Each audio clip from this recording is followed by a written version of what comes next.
In chapter 43 of Moby Dick, in the middle of the night, Archie, one of the crew, hears a strange noise like coughing or people turning over in their sleep. He tells another sailor that he suspects there might be someone in the afterhold not seen yet on deck. Who or what is in the afterhold of the ship? In chapter 44 of Moby Dick, the novel leaves Ishmael's first-person narrative again, as readers are given a glimpse into what Captain Ahab does in his private cabin.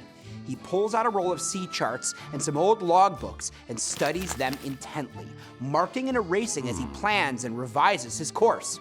Ahab understands the food supplies of whales and their normal migratory patterns. He has also heard others tell of sightings of the white whale, and he uses all of this information to plot an intersecting course with the likely path of Moby Dick.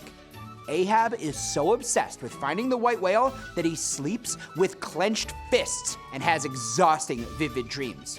Sometimes it seems to him that hell has opened up below him, and he suddenly springs from his hammock and runs out of his cabin. In chapter 45 of Moby Dick, Ishmael explains that he is going to explain some things that will help make the events of the story seem less preposterous.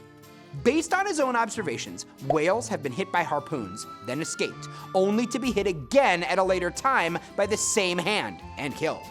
Sometimes individual whales become like celebrities, recognized by sailors and even given names. And sometimes these famous whales are hunted specifically and killed. People who live on land have very little idea of the dangers whalemen encounter at sea, and they have a hard time envisioning just how large whales are. He insists that sperm whales can, and have, sunk large ships, giving several examples to support this claim. In chapter 46 of Moby Dick, Ishmael describes the challenges Ahab faces in keeping the men devoted to his mission. Starbuck is the most likely to be trouble for Ahab because the first mate has such a moral sensitivity.